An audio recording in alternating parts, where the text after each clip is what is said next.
It is absurd to say, well, because the reason that this is different is because they announced there was a vote.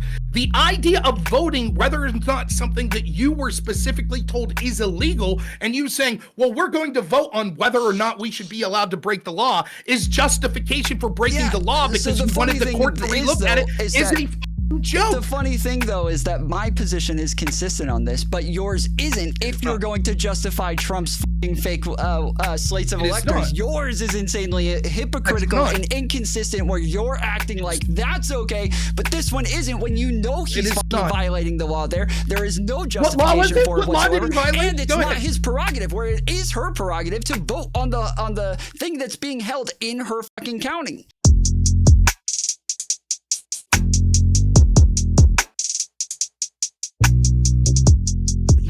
He's politically outrageous. He's not a politician at all. So he ends up doing completely outrageous things that, like, everyone's like, what are you doing? Well, and he's willing to politicize things to a degree that is like outside of the norms, which makes him almost like more politician-y, but less in line with the norms, is really what the issue is that. Yeah. And they called him a Nazi, like the idea that he's politicizing things outside of the norms. There were scandals about everything he did. He overfed the fish. Well, they also he said Nazis were good people. He said to drink bleach. Yeah, they also said that McCain was gonna put black people back in slavery and shit like that. Like that sort of rhetoric isn't different. That was the Democrats. That was literally the Democrats' attack on Mitt Romney. No, that's what I'm saying. I'm saying yes, that they said it about Mitt Romney as well. That's what I'm saying, is that like Democrats have said these sorts of things about Republicans to a degree to where like it's not like a special thing for Trump in that area, but when it comes to the way that he engages with norms, I think is more so the problem that leaders addressing here. Well, I want to hear leader. Go ahead, man. Also, so like an example of him being completely outrageous that would which would turn people off him is like, he comes in the 2016 election, he's got a problem. It's immigration. How does he deal with that? I'm going to ban all Muslims. It's not a reasonable or effective policy.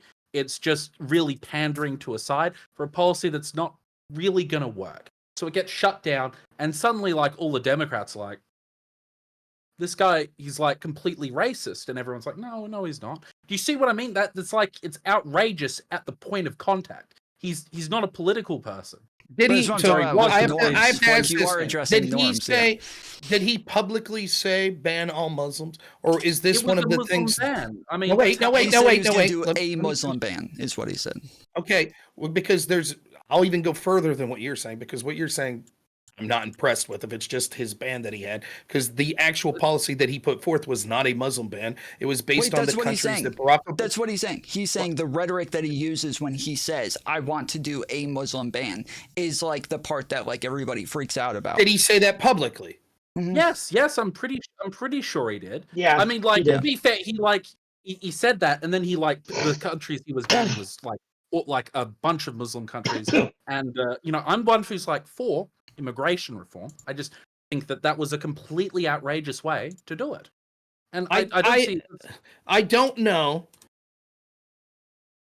that he said that publicly. He may have.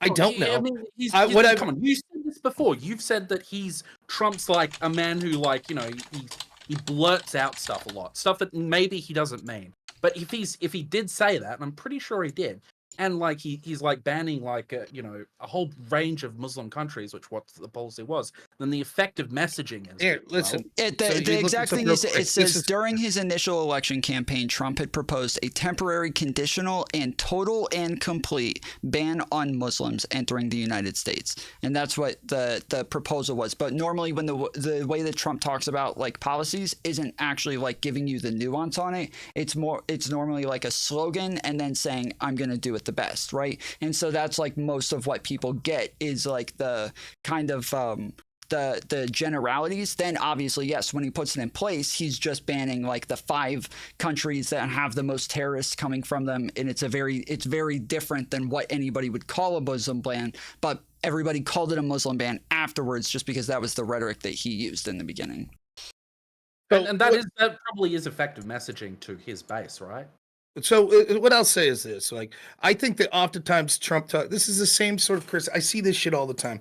oftentimes what happens is there is more outrage at people talking like sort of fucking hyperbolic in a way that a normal people would talk, right? And there's this sort of like, well, as politicians, we must all be, couth and, so a politician that'll fucking have a policy to get you out of your home and have you living fucking on the street, we say, well, he did it in a very pleasant, polite way while wearing a suit.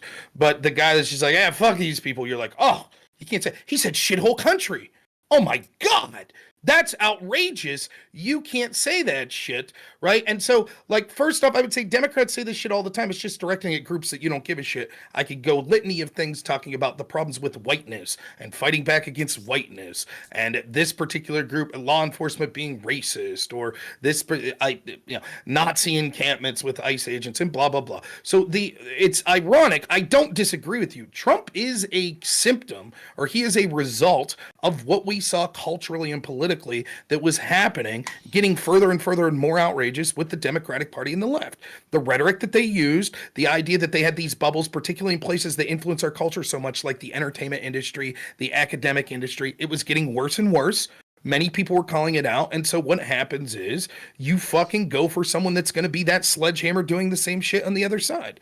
So I agree. Trump has said shit. That claim, I looked it up. His press release said once a total ban on Muslims that was issued coming into the country. That was said December 7th, 2015. It's fucking outrageous. That policy it is. I'll call it. But the policy that lefties say, but I do think that there is a difference when we're talking about like politicians, because with the sort of shit that like BLM was willing to say versus the way that like Biden would talk about it or something, like there's very, very like Maxine different Waters. types of rhetoric. Maxine Waters. You see them exactly. chase them out of. Yes, exactly. That was horrific. There she shit. is, and there she is. Horrific there shit. she is. There she is, still one of the faces. Or we could see the smears on Kavanaugh. The shit that went through with Kamala Harris, Cory Booker. Were actually willing to like condemn what it was that she said. She got in trouble with Congress. She got in trouble with oh really? With so she got kicked out. What was her she punishment? didn't get kicked out, but neither did the chick from Georgia. What's her name? When talking about like Jewish space lasers and shit, when like nobody's getting kicked out, but they get condemnations and stuff. Right. So go ahead. Sorry, I'm not. I guess sort of like I see. As like a layman, what I see is I see like Trump is very sort of like hegemonic in terms of like how he sort of runs his side of the group. For example, there's that the name's there's the senator who says the most insane shit all the time. It's a lady, and she's I'm tripping over myself. I apologize. Sorry. My point is that like it seems to me that like a lot of people on the Trump camp, they talk a whole lot of smack, and it's out, and people on the left find it very difficult to. This was the norm. Again, the attacks on Mitt Romney. They called McCain a Nazi. They said Mitt Romney had binders full of women. It was going to put black people in chains. These were the norms. This was the escalation of attacks that was normal coming from Democrat elections and Democrat campaigns and media members that are strongly pushing for the Democrats and academic circles. And there were specific politicians in those groups that were talking like that. And Trump is the result of that. That's what you're going to get. And it's, by the way, this is true of all of these things, even if you take politics out of it.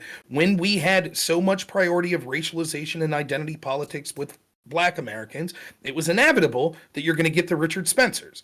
That people that feel that society's left them behind that are white are going to say, we agree. People should come together based on racial preferences, and we are aggrieved. And so fuck you. That's the problem. And we were told in all areas, academic, culture, etc., we just had to ignore it.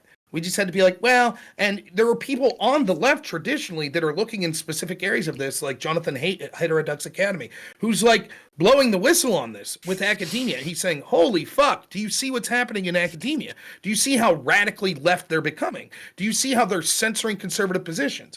And then we see things leading into that 2015 election. You remember the riot at Berkeley, right? Because people were trying to go, was it Ben Shapiro or Milo? They were going to try to hear him speak on campus. And the leftists decided to start beating the shit out of the people that were trying to get in there. And we were told, well, and then we saw it with the riots that we saw with, the Ferguson riots and the hands up, don't shoot that was based on all of this shit. It just keeps escalating. And what you're going to get's a Trump. And by the way, if the lawfare and shit would have worked against Trump, you know what you'd have got? Someone worse than Trump.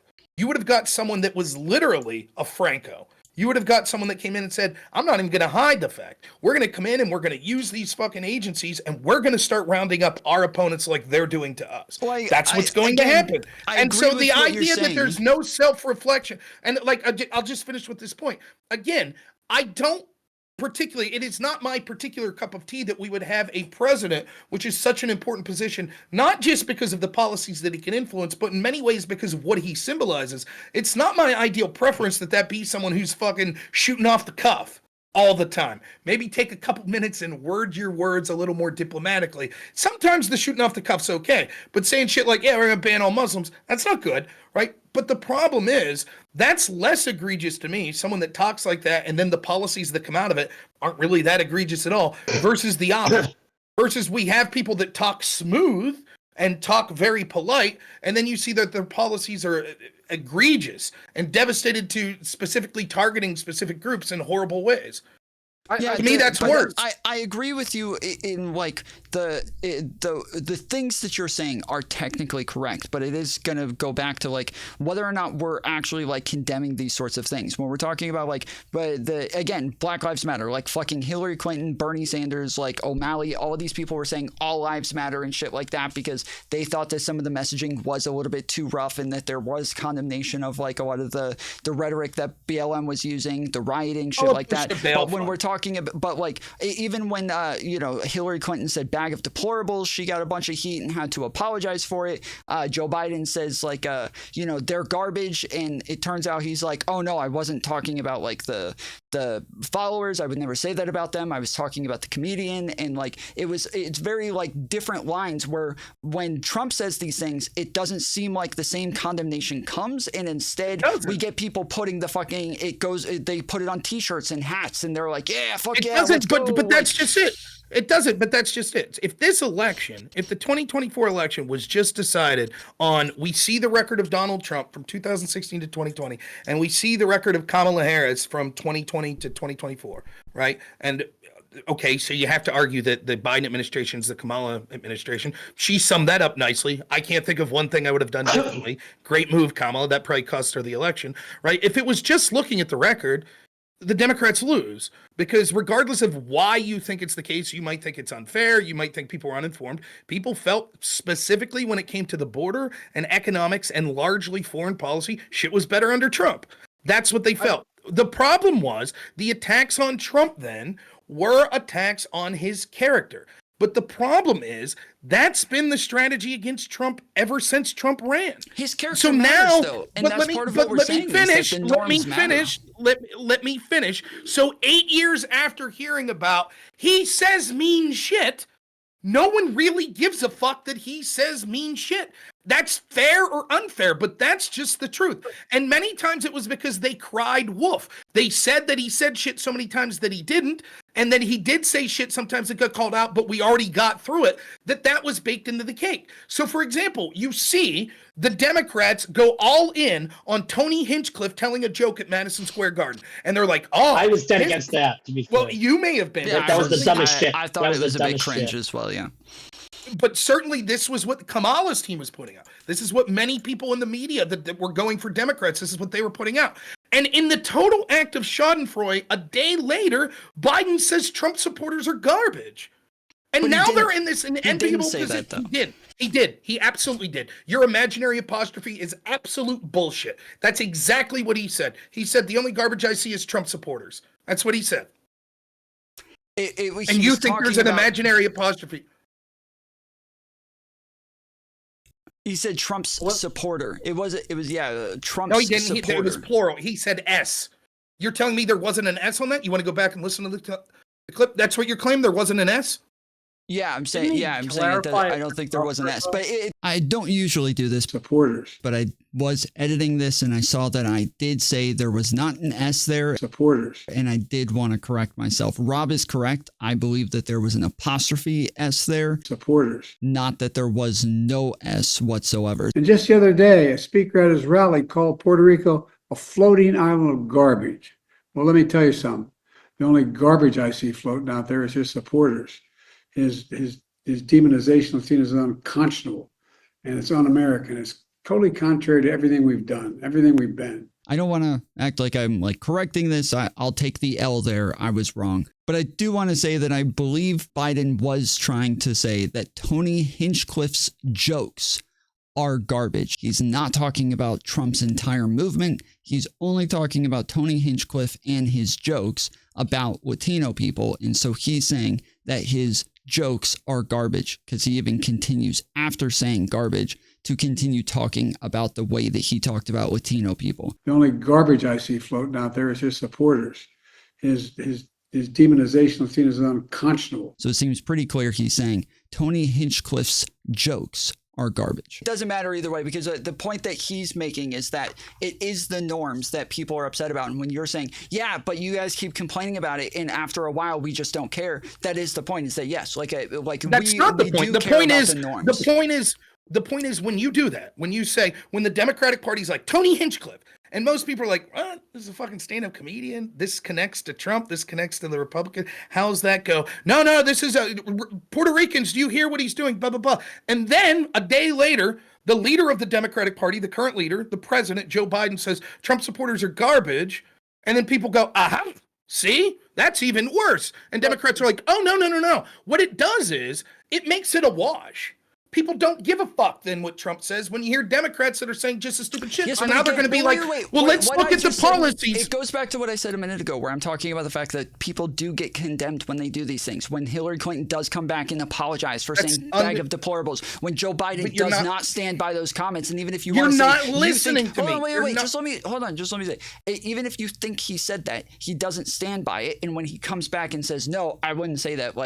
I was just talking about the one person. I wouldn't say this about his entire community. He does not stand by that statement. And that is the difference, is that Trump can say things, but if there was ever any reflection there, or any sort of accountability from his movement and from people to actually say, yeah, you shouldn't say these sort of things. The norms do matter, and the way that you say things does matter. That it would be a totally different scenario. But instead, yes, it is this ownership. You're not listening to me. One side saying norms.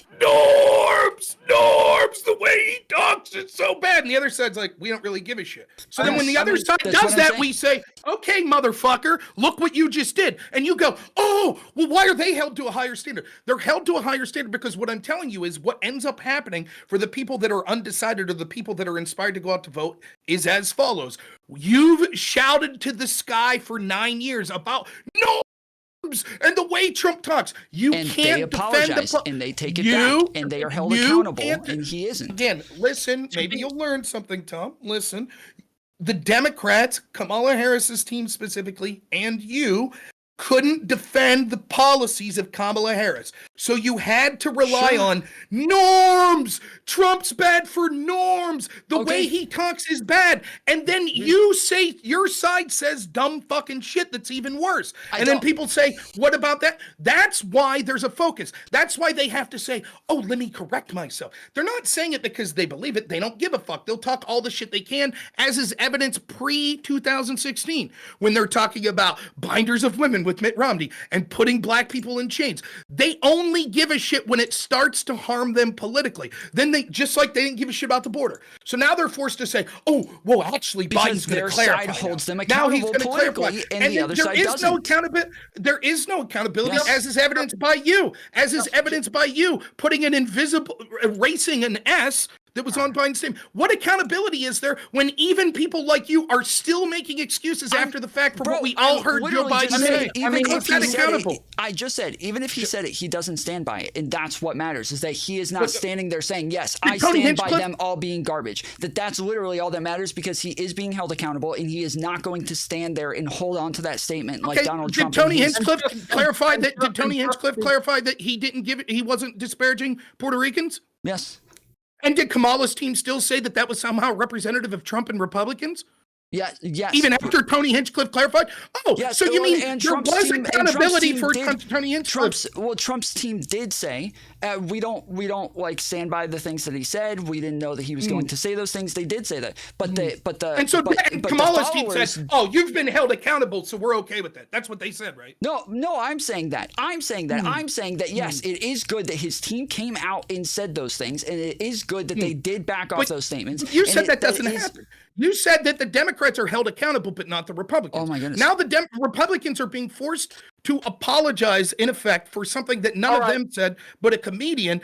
And you and simultaneously are making excuses for what Biden said. Giving him credit for it is showing that I am willing to acknowledge it when he does it. But I'm saying that, yes, as an overall pattern of behavior, obviously, one side is more willing to do this. I've never heard Trump apologize for something. I've never heard Trump say that he was wrong about something. The apology is nothing. I don't give a fuck that woke people demand apologies. It means nothing. Let me give you an example. Exactly. Go ahead. I want to leave leadership talk. I'm sorry. All right. So, essentially, we've been sort of going on about Trump's character and, the attacks on Trump's character, how they're overblown. But I would say, at the end of 2020, when, I think it was 2020, when the election with Biden was happening, he proved a lot of the criticisms that the left had about him when he didn't have enough character to accept the loss and transfer power. Now let's look at Biden. Biden engaged in a successful transfer of power, and he didn't sort of go around claiming the election is stolen. I didn't lose. The attacks on his character were relatively, I think, founded a lot of the time. And a lot of the things he did, which was outrageous and was called out upon, was they were true of his character. That's what I don't give a shit. I don't care about your will feelings in his character, especially after you're probably fucking silent. Well, you're in Australia, so who gives a fuck? But after the Democrats were silent on all of this shit, that we saw all the egregious character flaws, the demonization of certain groups of people that were deemed oppressors, like Christians, whites, men, etc., binders full of women, blocking black people, chains, etc. I'm telling you, all of that resulted in Trump. People are tired of, but my feelings. I demand apologies. It's fucking no one believes in anymore. When it comes to the specific not conceding the election, there were credible things that needed to be looked at in the 2020 election. There still are. It's outrageous. It's outrageous that we're still counting votes right now from this election. By the way, where are those Democrats? Which is why there's credible things that need to be looked at in this one as well. Yet they still conceded anyways. For example, in my state of Pennsylvania, there is a Democratic governor named Josh Shapiro, who at one point was the front runner to be the VP candidate and may in effect be the front runner for the Democrat presidential nominee in 2028. Where did he come out when we had the commissioner of Bucks County fully admit, yes, we are counting ballots that a judge told us it was illegal to count, but we don't give a fuck because no one listens to courts anyways? Where was Josh Shapiro? I think we all know that precedent by a court doesn't matter anymore in this country, and people violate laws anytime they want. So for me, if I violate this law, it's because I want a court to pay attention to it. And there is nothing more important than counting votes. We've been called election deniers, racists, conspiracy theorists, liars. Did I leave anything out? We, the people of Bucks County, are fed up. Yes, you're hearing us loud and clear. These are elected officials who openly and blatantly admitted to disobeying the law. How could we ever have faith in their ability to uphold the law again? The answer is we cannot, and they must resign immediately. I've got to tell you, standing here today, listening to all these patriots and looking at how many people came out, something's wrong with the way we're conducting the elections in this county. It was genuinely not the best words. I would do it all again. I feel terrible about it. I should have been more clear. I will be more clear in the future. But Bucks County residents heard the commissioner say that she would break state law and count ineligible votes. Then when she tried connecting her comments to abortion rights, the crowd was not having it. Why wasn't in that Senate election, why didn't we see a concession from Bob Casey when he heard that the people were intentionally counting fraudulent ballots to try to bring him across the finish line? Why didn't Joe Biden come out and speak about it? Why is it okay for them to admit, yep, we're directly, illegally violating a court order, but we don't care, and then refusing to concede only until there was enough pressure nationally that she was then forced, because she realized she's probably going to go to jail now, the woman that said that, she was forced to then come out and say, oh, just kidding, it was a misunderstanding. Where were they if they're so concerned about election integrity? You talking about the lady in Pennsylvania? Yes. She said she wanted it to go to the courts. So for me, if I violate this law, it's because I want a court to pay attention to it. She said that just the way that it did in the last election, where it went to the courts and they changed the fucking law, that she said, if I do this, it's because I want it to go to the courts. As she said, I want the courts to pay attention. And so that means that that somebody she sues, admitted that they she, challenge if the court said and it goes back to the Supreme Court in Pennsylvania, and she wants them to make a new decision just like they did in 2020. Same argument with the alternate electors, right? They wanted it to go to the courts to be able to look at this. That's what they wanted. You seem to have a massive problem with that. Democrats seem to have a massive problem with that. Well, and this woman specifically said that she was okay counting illegal ballots because people ignore court orders all the time, and she wants the courts to look at it. How is that not how is that not an even more egregious violation? Yeah, it is literally the same as like Donald Trump writing an executive order that violates the law, and then the Supreme Court can overturn it. It is his prerogative to write that executive order. Hold on, wait, because he's president. Hold on, yes, it is his prerogative to do it. Just as in that hearing, it was her prerogative to vote on which way she wanted to go, on whether or not they wanted to count the votes. They were literally holding a vote on whether or not they were going to count the votes, and she voted to count the votes because she wanted it to go back to the courts. She knew that she said it's going to get sued, it's going to go back to the courts, and I want this to get challenged because they don't care about precedent anymore. That's literally what she said when she... Okay, all right, so, wow. Tom. First, okay, so you concede she did the same thing as Trump, so you're not freaking out when Democrats do it, but you are freaking out with Trump. Great admission. When did that happen? What are you talking about? Second, didn't you just say it's the same as if Trump does something illegal? It's okay. He just wants it to go to the courts. That's perfectly fine. You just said that I freaked out when he did it. I'm saying it is okay if he writes an executive order because it does go to court. Okay, what if he says we want alternate electors so that this will go to a court? That was a little bit different because that overrides the exact that was not his prerogative to actually override. Oh, so how is it? So I just secondly, states. Would you admit that a president has some more authority to determine whether or not things are legal, illegal, or to write legislation than a county commissioner? Would you agree that there's a difference in the? It depends because with the county commissioner, we have state rights and county rights and things like that. That is their prerogative. Whereas in this case, when it comes to somebody being an elector, that is the state legislature's decision on who it is, and that's based on party as well. If the court says you can't do this, is the commissioner allowed to say, "Yeah, I can do it," even though the court told me I can't do it because I want the court to look at it again? No, she's allowed to vote against it so that it goes back to the court. No, what she did was admitted that they were going to continue to count those ballots, to vote to count those ballots, which the court already told them it was illegal to do so. Why did they hold a vote? They held the vote to explain that they were going to keep counting ballots that the court already told them it was illegal to do so, in the hopes that the courts would look at it again. But the courts already told them it was illegal for them to count it. Yeah, yes, it is their prerogative to say they want to count the votes, it is and it not. goes back to the courts. That's how it got changed in the first place in 2020. That's literally how it got changed. And she was upset that the precedent got changed in the last one. It doesn't matter that she was upset. Can you explain to me why her position means that she's allowed to violate court orders because she wants the court? I didn't say she's upset. I said this is how it got changed in the first place. Is a decision was made. She is not upset. She is pleased with the way things are going. I didn't say she's not upset. I said I didn't say she's upset. It's not relevant whether or not she's upset. I don't give a fuck if you said she was upset or not. Okay. Now we have to break this down even further, and you can see why it's so worthless to debate people. I'm saying you. You're not arguing against me. I don't think that it's wrong to intuit and use the word upset to say that this woman is looking at a process where she wants the courts to look at something to put the word upset in. Now, Tom's acting like me, saying the fact that I intuited that she was upset that the court said that she couldn't count these ballots and wanted the courts to look at them. But again, that's somehow something that needs to be called out. I shouldn't have used the word upset. So what word would you like me to use? She was She was perturbed. No. She was nonplussed. No. She was vindictive. No. She was what verb? What is the word you would use? She was what? She was what?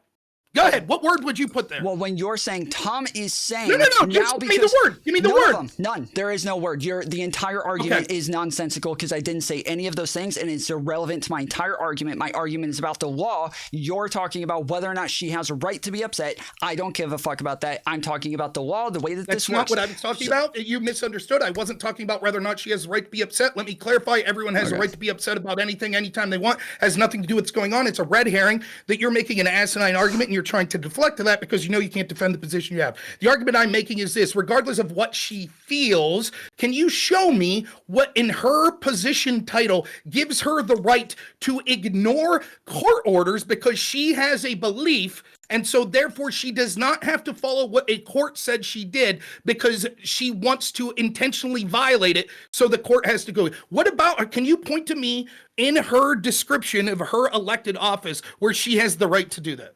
Yeah, so in 2020, they had the same exact issue where they were denying a certain amount of ballots to be counted. They got sued for the decision that they made that went to the Pennsylvania Supreme Court. The Pennsylvania Supreme Court, it went to the lower courts. They made a decision and they set precedent that it was that they were going to count those ballots. Then the Supreme Court overruled them and said, no, we are not going to count those ballots. So it was the same exact scenario in 2020, which is how we got this decision in the first place. So now she's saying, okay, I'm going to do the same exact thing that happened in 2020. I'm going to vote against this, and then this will go back to the courts, and hopefully we will get another decision that will go back the other way. Exactly what the Republicans did in 2020. Is the law that was clarified by the courts in 2020 still on the books in 2024? Yes. So she intentionally violated the law, intentionally counted ballots that the court said you can't count, so that the court would then have to look at it in hopes that the court would reverse their decision. Yes, just as the Republicans did in 2020 can you show me, to get that decision in the first place. Okay, so show me. So your argument is in 2020, Republicans counted ballots that that the judge said you weren't allowed to. No, the other way around. They said that we don't want to count these ballots, and so, but the law said that they were supposed to count the ballots. So they said we don't want to count these ballots. Can you show me that? Cool. Show me that law in 2020. Good. Okay. Because I live in Pennsylvania, I can tell you what happened. There were obvious court decisions. So what the courts ruled that where they had to keep separate ballots they had to keep separate piles of ballots for a bunch of things that were going to come up. For example, the question of should you count whether or not signatures match? Those ballots were counted. Dates, the question names. of right, all of those ballots were counted. The question was, after they were counted, we were going to go to the court to see whether or not they should count in the final tally.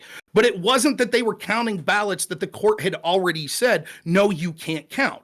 That's the difference. They counted everything and then allowed a court to later say, okay, which ones should count and which ones shouldn't. The reason that those sorts of things were happening, the reasons that those sorts of things were happening in 2020, it wasn't that Republicans were intentionally violating. They did everything by the book and then went to the court and let the court rule on the decision. The reason that the court needed to rule was because there was a massive change in how voting occurred in 2020. Mail-in ballot was basically only allowed for absentee things like you were in the military or that you had a chronic illness. That was the only reason that mail-in ballot was allowed in Pennsylvania. So everyone knew that the court was eventually going to have to weigh in. That is a completely different situation than the court saying, okay, here are the ballots that you're allowed to count, and here are the ballots that you're not allowed to count. And a county commissioner saying, I don't care if I'm violating the law, I'm going to continue to count the ballots that the court told me that I'm not allowed to count.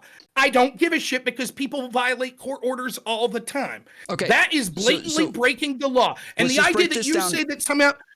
Well, let's just break this down then, because I'm saying that this is the same thing. When she votes against this and says, no, I want to count these, what happens from there? The same exact thing. They count the votes, it goes to a court, and now they know whether or not those new votes that they counted are going to actually count in the final tally or not. It's the same exact thing. That's why I'm saying that they're the same.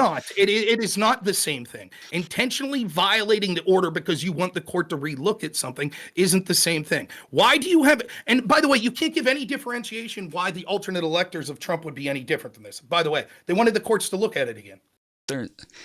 They're insanely different again because this is her prerogative. They're holding a vote Show me Show me where the prerogative says that she's allowed to violate specific court orders that say you can't do this. Show me where her position says that they're holding. It doesn't matter.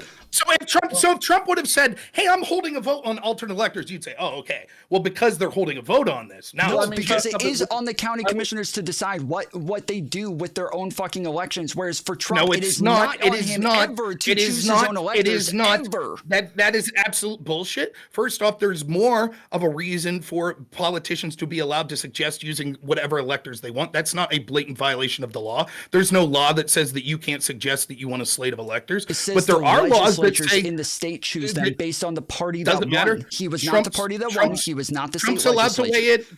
Trump's allowed to weigh in. State legislators and people that work at the state legislature could weigh in. That's all perfectly on board. The point is, right? The point is that's different than a court specifically saying you can't do this. Yes, you're right that there are things that county commissioners have sway over, but the state court has ultimate control over them. And when the state court says you can't do this, what you're giving is justification for any officer of the law. For example, a police officer could be told specifically by a court, you can't seize people's personal property anymore. No more civil forfeiture, right? And they're like, fuck it, we're going to do it anyways. And then we'll let the court tell us later no if they disagree with it. That is outrageous. It's absolutely outrageous. And you would say, well, but they were deciding on it and they thought they had the right to have the court rehear it. So they're going to keep just violating that court order over and over and over. And by the way, Tom, what an asshole you would look like. What an asshole you'll look like if this woman actually goes to trial and they're like, what a fucking egregious argument that anyone would even try to make. You're allowed to announce that I'm blatantly violating the law, but I don't care. But of course, that's fucking asshole. No, she didn't say she doesn't care. She said she wants it to go to the courts. She says in the statement, I want it to go to the court. It doesn't matter. It doesn't matter. She admits that she's violating the law. It doesn't matter what her reason for it is. That is a blatant violation of the law.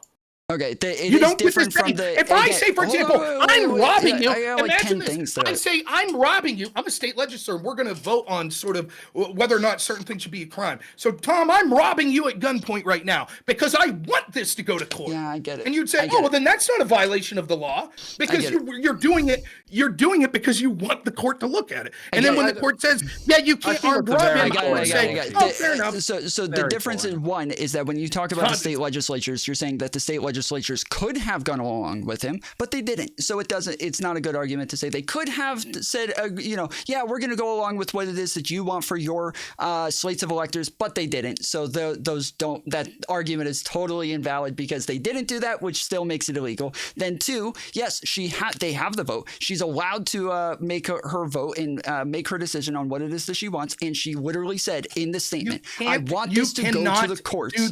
You cannot do that. You can't say because we're a body. For example, there could be many, many bodies that have votes, that have elections, that vote on specific things. And you're not allowed to say, you can't, for example, if you are a county commissioner and you say, I know that courts have said it's illegal for us to punch people in the face, but I'm voting to punch Tom in the face. I'm voting for that because I want the court to relook whether or not we should be allowed to punch Tom in the face.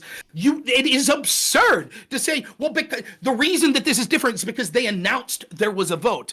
The idea of voting, whether it's not something that you were specifically told is illegal, and you saying, well, we're going to vote on whether or not we should be allowed to break the law, is justification for breaking the law because you wanted the court to relook at it is a fucking joke. The funny thing, though, is that my position is consistent on this, but yours isn't if you're going to justify Trump's fucking fake slates of electors. Yours is insanely hypocritical and inconsistent where you're acting like that's okay, but this one isn't when you know he's fucking violating the law there. There is no justification for it whatsoever. And it's not his prerogative, where it is her prerogative to vote on the thing that's being held in her fucking county. Is Trump allowed to say, for example, is Joe Biden allowed to say today, hey, I wish there'd be alternate electors? Is he allowed to say that? Mm-hmm. Or is that a crime? Oh, he's allowed to say that. That's not against the law. Okay, then okay, so Trump would be allowed to say, I think there should be allowed alternate electors. Would Biden be allowed to sit down with like specific legislators in places like Pennsylvania? Would he be allowed to sit down with people there and say, hey, here's why I think you should do alternate electors? He'd be allowed to do that. Really? Yeah, he would. Yeah. That's not blatantly against the law. No, as I said earlier, I already said that he would be allowed to do that. And you said that yes, the legislatures could go along with Trump's plan. And I said, yeah, they could, but they didn't. And so that makes it illegal for them to send them up there anyways. Who didn't? Feeling what legislator? So Georgia, how does the process Arizona, work?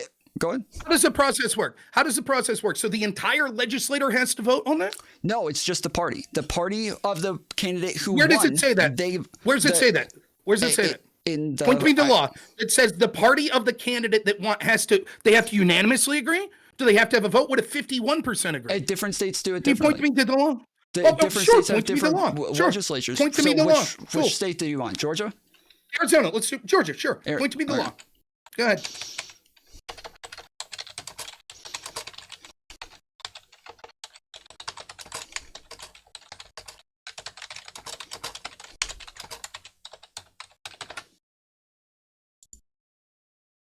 Okay, let's see. Despite this well-settled law, states across the country, including Georgia, are facing new phenomena since 2020 election. More than 30 officials nationwide have refused or threatened to refuse certification of election results. Okay, hold on. That's not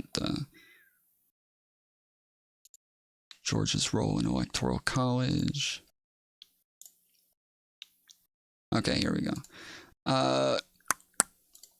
The Constitution doesn't provide specific instructions on how to nominate candidates for the Electoral College, only states that electors can't be members of Congress or currently hold federal office. For most states, though, electors are chosen by state party convention or by state party committee.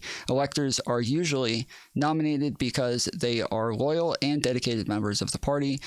These individuals may be state and local elected officials, party leaders, retired politicians, party activists, or someone who's personally or professionally connected to the candidate.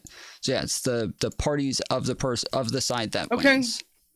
Okay, the parties of the side. So it has to be unanimous from the parties. Again, it's different for each state, but Does it have to? Okay, so you said Georgia. You know it's a crime in Georgia. So what's the law in Georgia? Go ahead, or Arizona, or wherever. Go ahead, tell me the law. You know it's a crime, right? Georgia So go ahead. Code Title 21. Upon receiving certificate returns on any election from the various superintendents, the Secretary of State shall immediately proceed to tabulate, compute, and canvass the votes for all candidates described.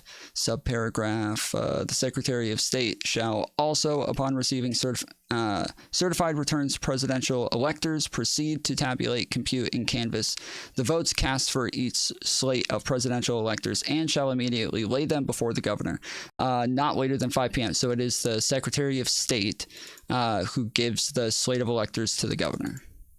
Okay, and keep going. And no later than 5 p.m. on the 17th of the day following date on which such election was conducted, the Secretary of State shall certify that the votes cast, all candidates described in subparagraph A4A, Code Section 21-497, upon all questions voted for the electors of more than one county, and shall no later than the same time lay returns for presidential electors before the governor. The governor shall enumerate as a certification the number of votes for each person so voted, shall certify the slates of presidential electors receiving the highest number of votes. The governor shall certify the slates of presidential electors no later than 5 p.m. on the 18th day following the date on which such election was conducted. Notwithstanding the deadline specific in the code section, such times may be altered or just cause an order of a judge superior court in this case. So yeah, so the parties choose them. They give it to the Secretary of State. The Secretary of State gives the final slates of electors to the governor, and the governor is the one who finalizes it. Okay, so then only the governor is the one that could finalize. So any slate that's sent that the governor didn't finalize would be fraudulent. I would assume so, yes. Okay, so then you also find it egregious what happened in Hawaii in 1960, correct?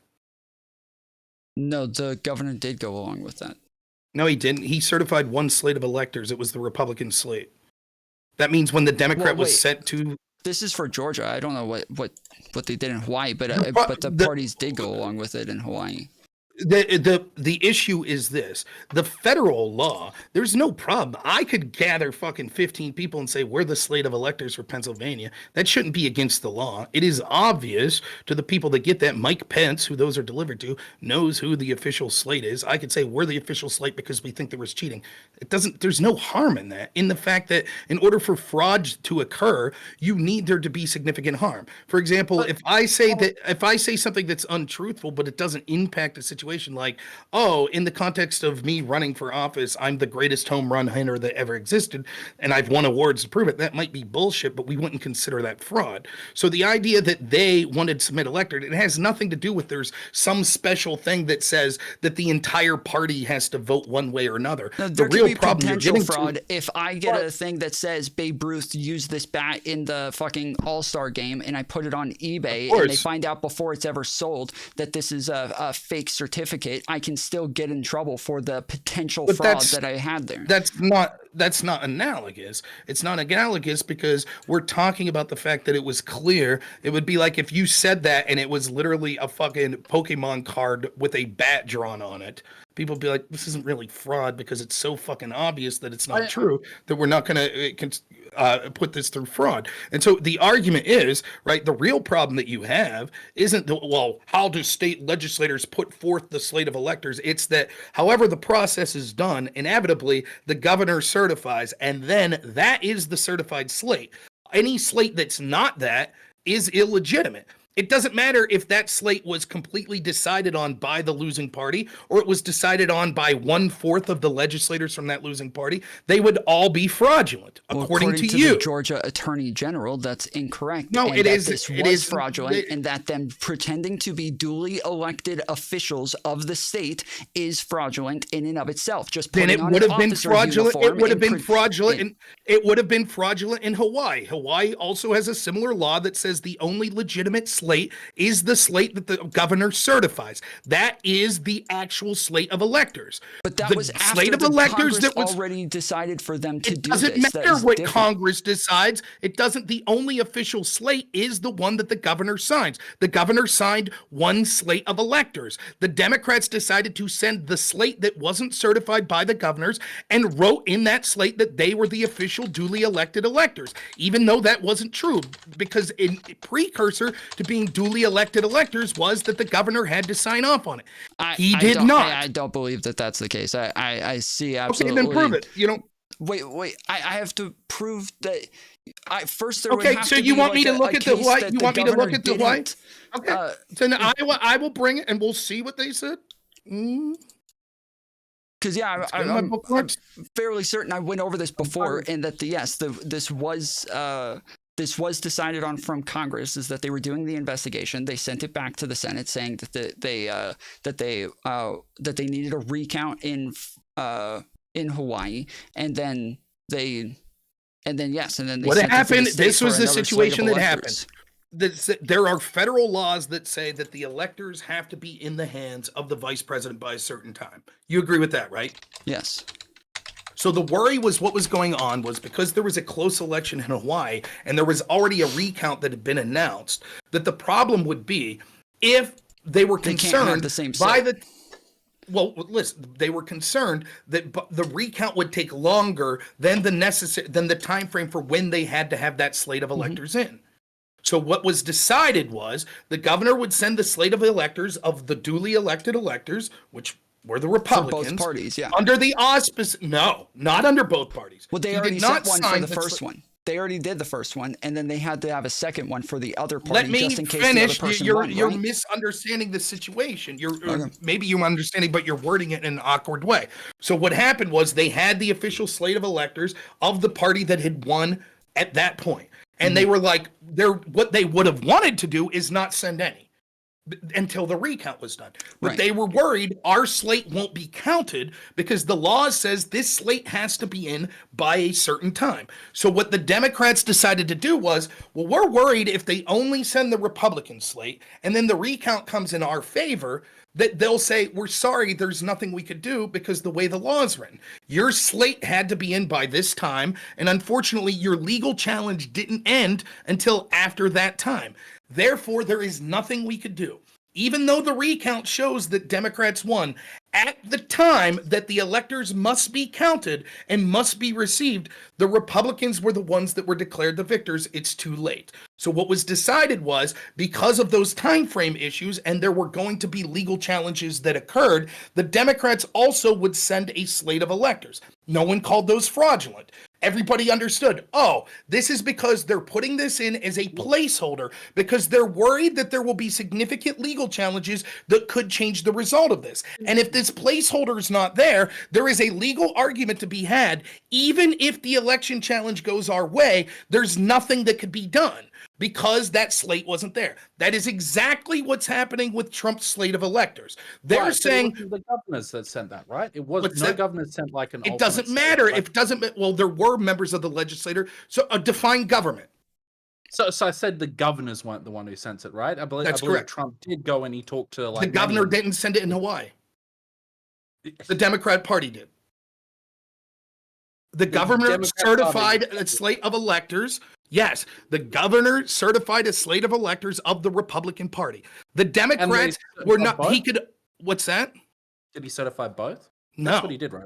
No, he certified the Republicans. That's what he did. The Democrats then, independently of the governor, sent their slate to D.C.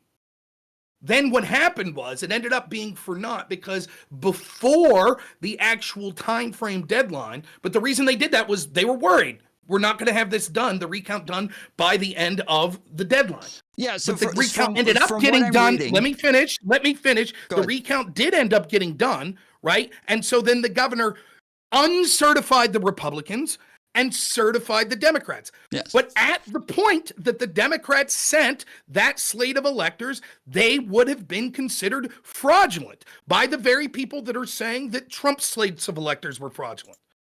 And that would have been a crime. So it does say that, yes, they decided to certify the other slate of electors because the next day there was the recount. But that is like, again, the states are in charge of their own elections. The state could have charged them if they wanted to. They chose not to, according to what I'm reading, is that, yes, they just chose not to charge them because it ended up being useful. But in this case, there was no reason for them to believe that this was going to happen. And they did it in seven different states where there wasn't reason. There's plenty of reason. There were actual court cases that had already been filed, and they were waiting to hear whether or not they would be heard. And so the idea that there was no harm in this, right? There was precedent for it having happened. It happened in Hawaii. No legal charges were even suggested. Everyone knew what this was. If there wasn't this time frame, Cheesebro and Eastman's text messages that they were saying that this is already a problem because we've already gotten back in 4 of the 7 states that our appeals to the decisions have already been declined. So we don't even have cases in the majority of these states anymore, but we're going to push forward anyways and just send the electors anyways and see how it goes. They have the legal right to do, because all that happens is Pence will say, okay, we're going to accept the legitimate electors, or Pence will say, well, there's alternate slates, so we can't decide, which would force it to go back to the states that would then have to look at the evidence and certify the slate of electors that they think. But ultimately, however those states would have decided, the individual states would have been the correct slate of electors. That's what would have happened. Why didn't Pence go along with it? Why did Pence refuse to do it?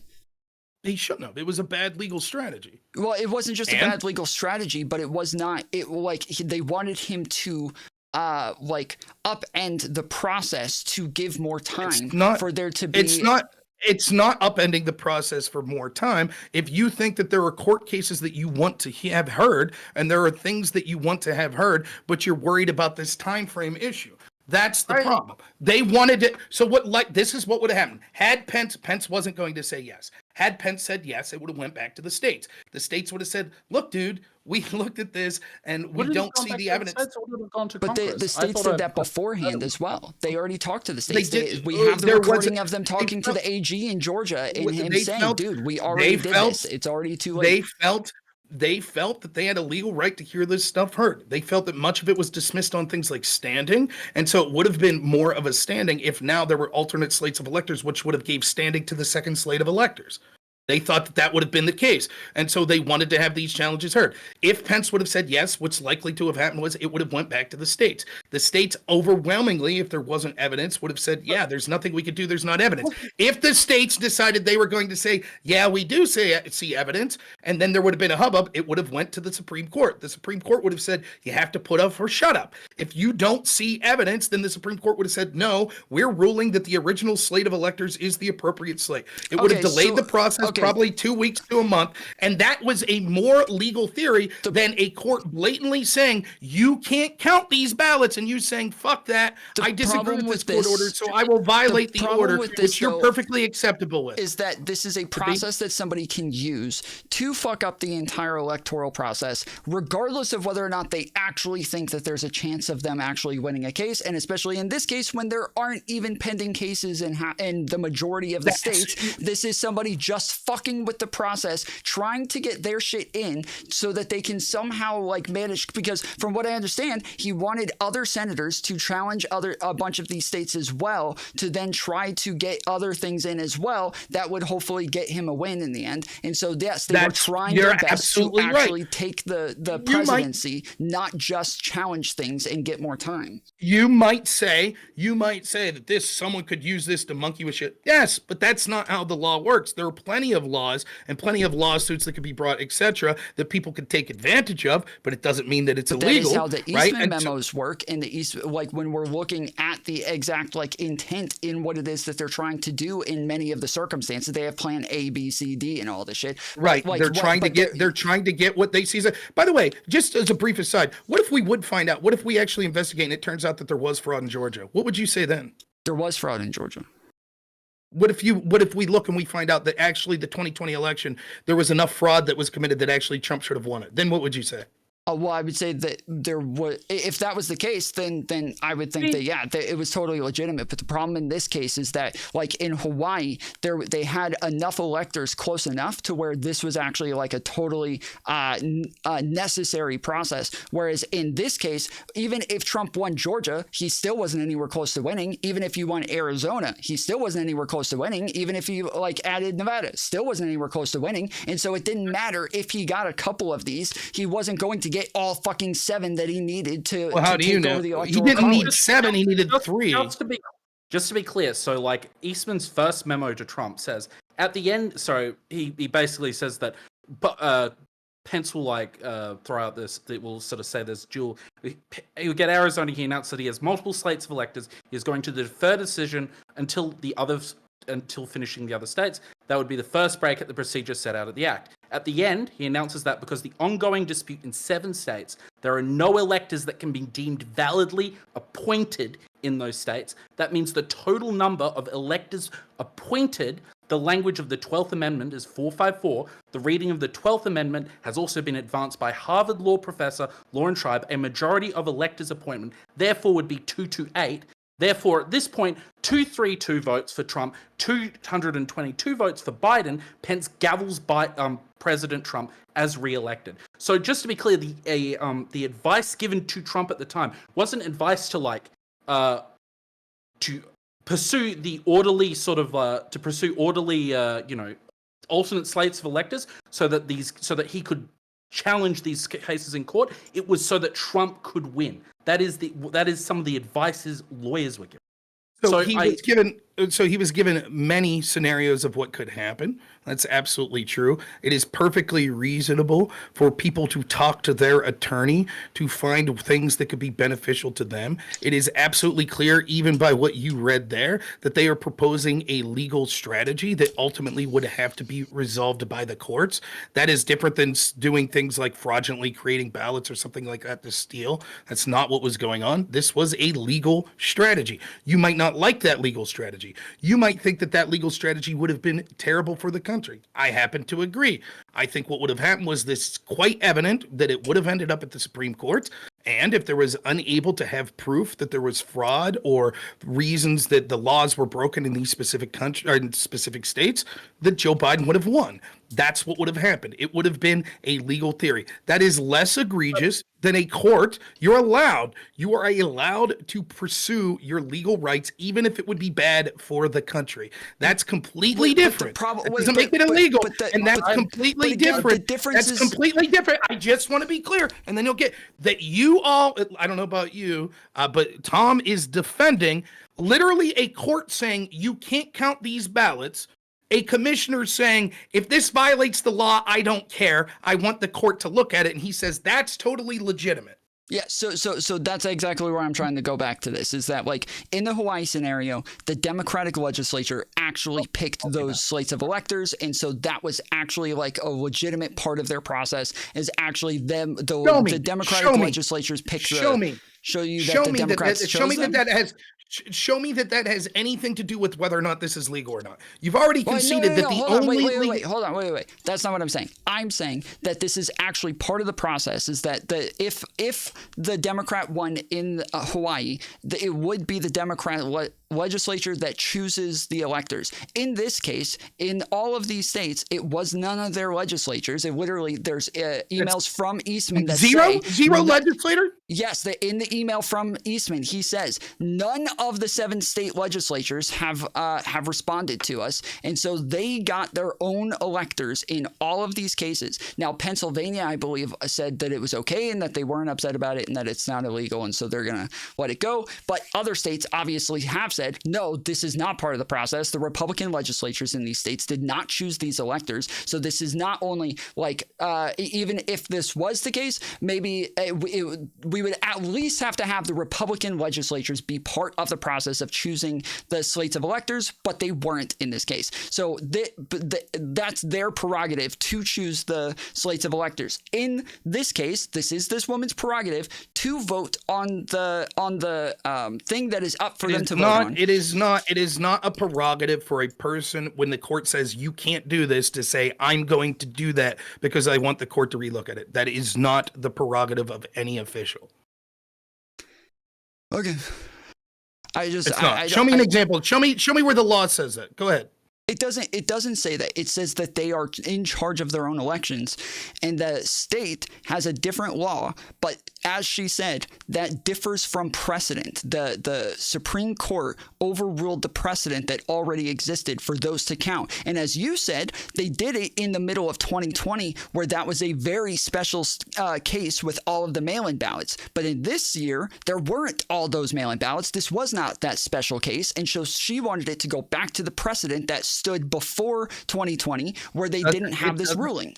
It doesn't matter. Just because you want something to be a certain way doesn't mean you get to directly violate. For example, the equivalent would be this. If the court specifically ruled on the alternate electors and said, you can't do this.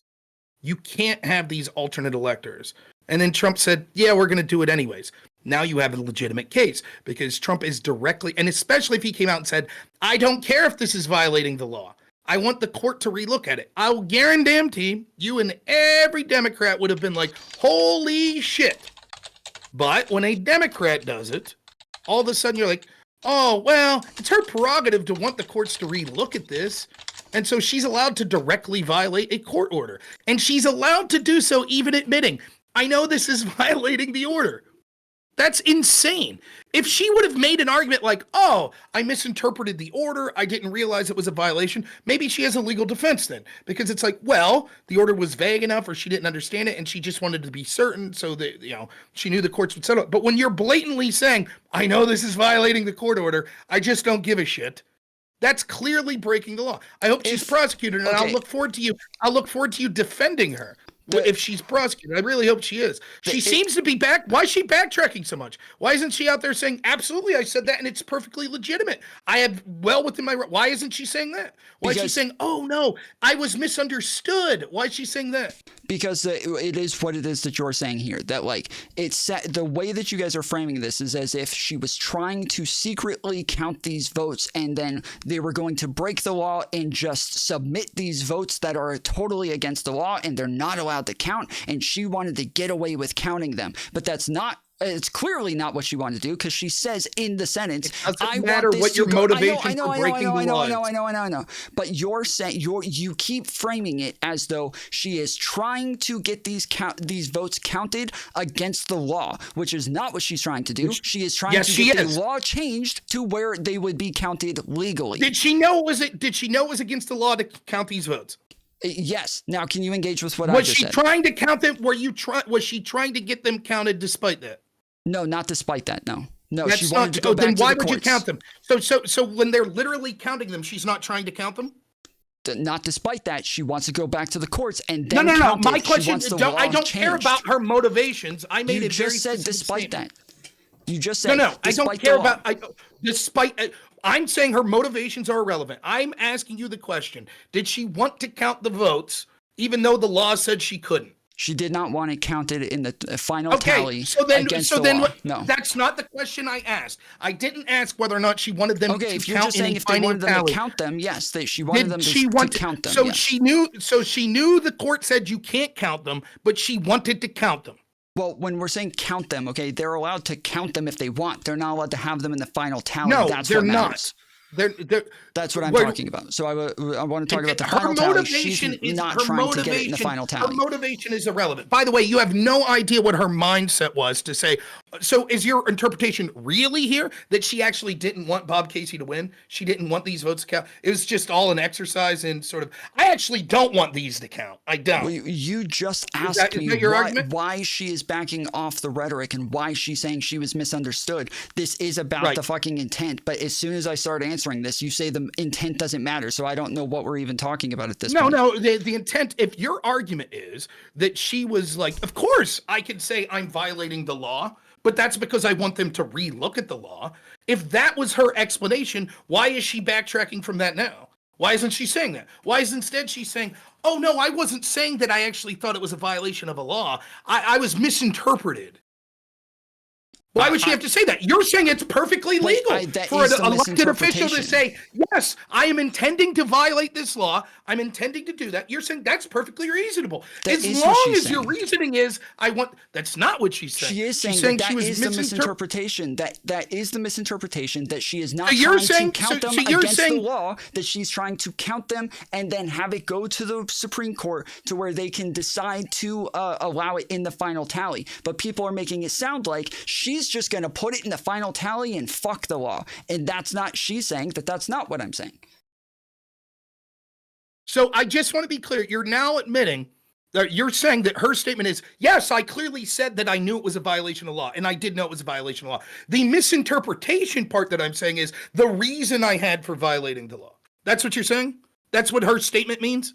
Yes, and I'm saying that this is similar to like a president writing an executive order that goes back to the Supreme Court that will change what the law is at that time because it has to be sued and has to go to the courts in order to set a new precedent. And this is something that happens very commonly. It is part of our political processes for presidents and for Supreme Courts. This is why they appeal all the way up to get decisions like this. This is how it's always worked. Why is Josh Shapiro throwing her under the bus egregiously then? That's fucking terrible. She's just a Democrat engaged in democratic process. And the governor of Pennsylvania is fucking throwing her under the bus. Who used to be the attorney general who seems to know something about the law. Can you explain that? I don't really care. Well, let's hear what Josh Shapiro said. It seems like he disagrees with you. He says, any insinuation that our laws can be ignored or do not matter is irresponsible and does damage to our faith in our electoral process. It's critical for county officials of both parties to respect it with both their rhetoric and their actions. Huh. Why didn't he say, oh, clearly she's allowed to violate the law. Clearly, if she wants to. Why didn't he say that? He was a former attorney general. Why didn't he say that? I don't know. I've got the other people in the legislature saying the exact opposite, that this is exactly the way that this works, that this is the part of the process. This is a longstanding practice in fighting to protect rights of Bucks County voters. Can you show me one time in history where someone said, I'm intentionally violating the law, And everyone was like, absolutely, that's totally reasonable to intentionally violate the law because you want the court to look. Well, that's why what you just read is her saying that, like, and they're saying, yes, the rhetoric here is bad because this is like the people are misinterpreting what it is that she's saying. You're saying, yes, she's saying that she was misinterpreted. No, that's not. No, they're saying that's incorrect. That's incorrect. It's because I wanted to go back to the courts. Yes, that was a dumb way of saying it. Very clever. Let's listen exactly what Josh Shapiro says. He doesn't say, oh, the rhetoric was bad because people misinterpreted. Clearly, she is saying to violate the law, and that's okay. But what they're misinterpreting is the reason, and that's why the rhetoric's okay. That's clearly not what Josh Shapiro's saying. I'll repeat what Josh Shapiro said. Ready? He said, any insinuation that our laws can be ignored or do not matter is irresponsible and does damage to the faith in our electoral process. That seems to be what he's criticizing, is someone saying, I'm violating the law. And it doesn't matter because people do it all the time. Seems to be that's what he's having a problem with. Not that he's saying, oh yeah, that part of it's legitimate. The illegitimate part is the misinterpretation that people had of her reasoning for violating the law. That's the only problem I have with this. So I think you're 100% incorrect when you say that he's talking about that people misinterpreted why she wanted to break the law, as opposed to him criticizing her saying, I'm breaking the law. Okay, well, I mean, yeah, you were earlier saying that she was backing off of it, but here it says that she still defends the decision while she does not stand behind the rhetoric that she uses. It says it does say that Josh Shapiro is siding with the GOP decision, but as I said, I don't really care what he has to say about it. Like, this just is part of the process. What she's saying is, and if it goes to court, mark my words, this will be her argument. Mark my words, which will disprove everything you've just said here. What she'll say is, no. I wasn't saying that it was a violation of the law. I wasn't saying that. Had I known it was a clear violation of the law, I wouldn't have done it. What I was saying is that I'm so passionate about every vote counting that I think that it's important that we look at this. And I didn't think it was a violation of the law. And I actually wanted the courts to look into this to make sure no voters were disenfranchised. That's what she'll say. She will not admit in court, yes, I clearly knew this was a violation of the law, and I just didn't give a shit. She won't admit that. Well, she will say like that is not what I meant. already found that they are holding their ruling. So they've already. Yeah, we'll see. Well, maybe the Trump DOJ will weigh in. According to this, they have already ruled. This says that the Democrat Supreme Court in Pennsylvania has every right to say what they want. If an attorney general, a Democrat attorney general, decides, I think you're misunderstanding what I'm saying. I'm saying the Pennsylvania Supreme Court already ruled that that they are not going to side with her and that those votes are not going to get counted. What's that have anything to do with whether or not she broke the law? You kept saying, okay. When you kept saying the courts are going to decide, I thought you meant like on the overall decision. The court. If she gets legally prosecuted, that's what I'm talking about. We'll see. Yeah, if she legally gets prosecuted, then yeah, like I will totally admit that I was wrong for sure. If she gets prosecuted, then yes, I'm wrong. Okay. I think that it's a weird hill to die on, and I'd be interested to hear any legal experts look into this, that it is okay for a county commissioner to say, I'm intentionally violating the law, but it's for a good reason, and that's somehow legitimate. Again, I bet any lawyer you talk to be like, dude, you might want to fucking back off on that. Okay, yeah, in this case, the thing that she said that she was challenging is the ones that had dates missing or the wrong dates on them that she wanted to get counted. And so she felt like this was a special circumstance, that she wanted the ones that she felt like it was undemocratic for people to just not get their votes counted because none of that the matters. New ruling None of that that. I understand, but I'm saying that this isn't like this isn't like this egregious attempt to fucking steal an election. It's egregious. It is egregious to think that you have moral superiority or that you know better, so you can intentionally say, I'm specifically telling you that I'm taking actions that are a violation of the law, but I'm doing so because I have a morally just reason to do so. That is egregious. Similar circumstances in 2020 when the Republicans did it because it was special circumstances because of all the mail-in ballots. And I'm saying that those special circumstances are gone, and now that they're gone, it makes sense to have a new ruling that would go away from the special circumstances precedent. True. The situations are not analogous. You are allowed to, as a political party, challenge in court what ballots should count or should not. You're not allowed, as an elected county commissioner, to intentionally violate the law. What's that? Can you give us an example of how they would, parties would challenge which particular votes are allowed in court? Yeah. They so sue. they sue, and they have standing as someone that says, we think that this affected the outcome of the election, so you're allowed to sue, which will then be taken to the court. This happened. I give you an actual example that happened. The Trump team in Pennsylvania actually won at the Superior Court in Pennsylvania that mail-in ballots violated the Pennsylvania Constitution. So they had standing because they were the aggrieved party, because they should have won. If the Constitution of Pennsylvania had been followed, they went to the Superior Court, they won, then it was appealed to the Supreme Court of Pennsylvania, which overturned the Superior Court. But that's how they were able to do it. They were able to have legal standing, which they were allowed to take their case to court, and the court decided on whether or not those particular ballots should be allowed to be counted. First court said no, higher court said yes. Same situation happened many times all across the country, but in particular in Pennsylvania in 2020. Because of the radical change that happened so fast, there were questions on, were the changes legal? Did they go through the proper legislative process, or were they just emergency orders? If ballots weren't counted, could you sue that certain ballots weren't counted? I don't think you could, right? You could, right? But the problem would be, you have to have standing, though, and it's rare that you actually have standing. Well, let's say you had standing. You could do that, but the problem would be you would have to, it would only work if you were able to have access to what those ballots were. So, for example, if I'm running for office against Tom, right, and the Pennsylvania court said, we're in Pennsylvania, we'll say, and the Pennsylvania court says, we're no longer accepting mail-in ballots, and Tom beats me by 10 votes, right?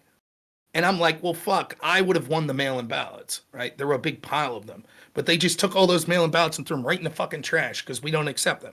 Then I take it to court and I win. Yes, we should count the mail-in ballots. Now what? Well, how many were there? If they were in the trash, then it wouldn't have mattered, right? It would just correct. That's the problem. So this is what happened in Pennsylvania, which was so egregious. What happened was there were all of these things. There were court cases on the docket. There was fights happening all the way leading up to election. But which ballots? Let me finish. Let me finish. So what happened was there's all these fights. Should ballots whose signatures don't match count? Should ballots that were received after election day count? Should ballots without a postmark count? All of these questions. And so what was ordered by the courts were count all of the ballots, but keep them in separate piles. And then we will have time to adjudicate, should each pile count? Should the one whose signatures don't match count? Should mail-in ballots in general count? Should the ones without a postmark count? The problem was, you know what happened in Pennsylvania? Whoopsie daisy, many of these counties said, sorry, we mingled them all together. Now we don't know.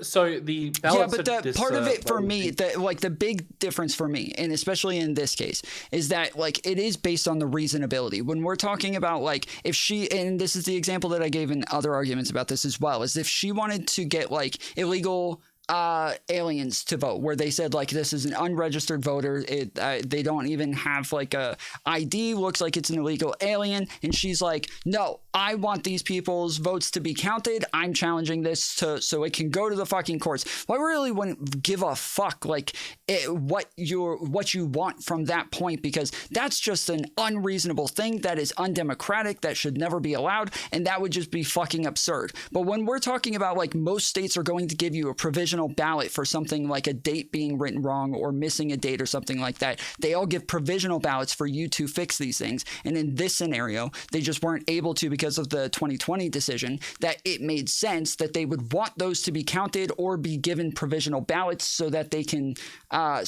fix these mistakes. And that if they just don't get counted, that all of these people's votes just no longer count for this reason, that does seem like an egregious the reasonability has would these people's votes have been thrown in the trash if she didn't do what she was doing? No, because they already existed, right? So it's clear that they didn't throw them in the trash already. They would not have been counted. The question was, Right. They wouldn't have been counted towards the vote. So what happened was it was clear that Dave McCormick won. The Democrats, including this woman, was pissed off about that. And so Bob Casey refused to concede. And so they kept finding excuses for, oh, these ballots should count, these ballots should count, these ballots should count. And so they voted to allow themselves to count ballots towards the final tally that would have benefited Bob Casey in hopes that it would eventually be enough to put him over the finish line. They did so knowing that it was illegal to count those ballots. But no, they didn't destroy them, right? The problem was they couldn't count them towards those final tally. And it's nothing to do with reasonability. You don't get to say, I'm intentionally breaking the law, but I think I'm doing it for reasonable. Let me give you a counterexample. Are you aware that in Pennsylvania, we had problems where there were several counties where their voting machines were acting up, right? Did you know that happened in the 2024 election? Right. So what happened was they had to immediately file for a court injunction to allow voting in those particular counties to go hours after they normally would because there was a delay. Right. Now, imagine, though, that a particular county, that's how serious they took it. In Georgia, we had to do that as well. Right. So that's how serious they take it, that even then, you still can't keep those places open unless the court at that point says yes. You agree with that, Tom, right? So imagine then, let's say in a heavily rural county, right? They're counting the votes or whatever, and they see, and they're following the news and shit, and all of a sudden they see it's 8 p.m. and voting's supposed to stop, but they're like, fuck, this is going to be real close.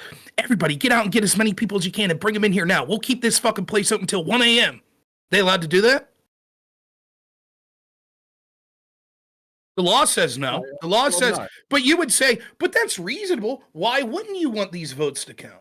Why not? Shouldn't their votes count? That's reasonable. But the courts would say, no, you can't do that. You can't. And then imagine they said, we know we're violating the law. We just don't give a shit because we want the courts to look at this. We think we should have been allowed to count ballots till 1 a.m. And why would you want to? We feel morally we have to. We don't want to disenfranchise any voters. Yeah, the Democrats would immediately. But I do think that this is like, I guess, just as a closing statement. I feel like when it comes to this process, and you're saying that like, oh well, it doesn't matter because they're not getting counted. There's not like the outcome. That's how I feel about this. If she's saying, yes, I want to place this vote. I know it's going to go to the courts. She literally says in the statement, I want the courts to pay attention to this because she wants a new decision. And so she's saying, I don't think that these votes are going to get counted illegally.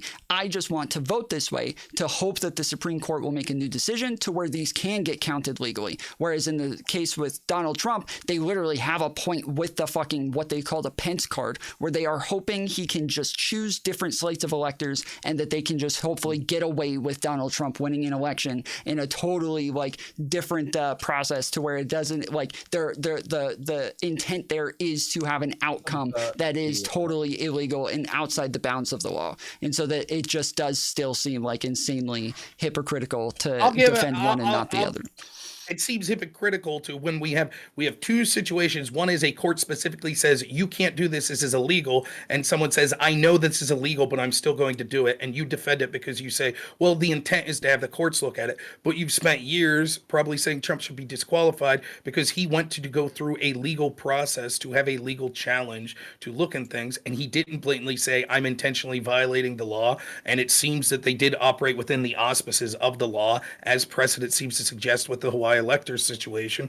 It is, even if you wanted to say that the Trump thing was bad and you wanted to make the excuse, well, this is a low-level Senate that's not as egregious as president. Those are reasonable arguments, but it's not reasonable to defend this blatant violation of the law, of the court literally saying you can't do this thing, and the woman saying I don't care that I was told it was illegal, I'm still going to do it. To defend that shows that you're not serious about election integrity. That's what it shows. And can you guys just correct me where I'm wrong? But wasn't Trump? Didn't Trump appeal the decision? Wasn't it illegal for him to submit those ballots to to Pence, and he went to court over this? And the reason why it's not illegal is because he appealed to the Supreme Court. Did I get that right? No, the slates are supposed to be submitted to each state capital, and so like when we have like videos of like Arizona electors showing up to the Capitol, they're at the Arizona Capitol there to submit the slates there. Then they get counted there, and then the governor puts them in the envelope and sends them to the national capital, and then that's where Pence will open them. But none of the electors were able to get the second slates of electors into the envelope to where there would be two. So they never even made their way to Pence in the first place, because they would have to, as Rob just said, like it was a legal process based on precedent. But in the Hawaii scenario, the Democrats' legislatures actually chose those electors, whereas in this case, the Republicans never chose these electors, and so they just had no way to even make it there. But again, the fact they didn't even get, but I honestly, Leader, I don't know what you're talking about, that it was only ruled illegal that it went. Yeah, I think you're talking about the immunity case. This is something that's sort of completely different. It has to do with conversations that he was having with his attorney general and whether or not you could use that as evidence of crimes. And the portion of the immunity case that people are referencing is because there are certain duties that we expect of a president of the United States. Any action that he's taking within those duties, he basically has the assumption of that not being criminal. And so then the burden becomes on the prosecution to argue that this specific action needs to be addressed in sort of a court of law and be allowed to be used as evidence. And so it's complicated, but basically they break it into sort of three things. Any action that a president takes that is blatantly outside of the scope of his official duties, like if he murders someone on the street, he could be charged with that. He's referring to the conversation with Pence, because it had the same exact thing with the conversation with Pence. Is they're saying, yes, he has to be able to communicate with his VP. Correct. And because he has presumptive immunity in conversations with his VP, that you have to make the case that this is somehow outside the bounds of his official duties. Correct. So, but no, it didn't say that this was illegal, but the Supreme Court gave him a pass on. That's not what it said. They didn't adjudicate the specifics of this. Okay, sorry. It was his conversation with Pence that was was slightly different to him submitting the electors, but my apologies with that one. All right, Tom, you got it out. All right. It's I fun. appreciate you guys hanging out. Thanks for setting that up later. That was a lot of fun. Hey, by the way, notice I didn't fucking browbeat you and put you through a struggle session like your boy. All right, we didn't do that. All right, man. He's your boy. He gets you more views. I get it. You got to keep that relationship going. I'm a Rob orbiter, so I will. There you go. Hey man, when I become fucking senator or something, you'll get one of the first interviews. Absolutely fucking promise. And you can grill me. I don't give a shit. Awesome. All right, man. Have a good night. Tell everyone I beat you at poker too. So yeah. Later, guys.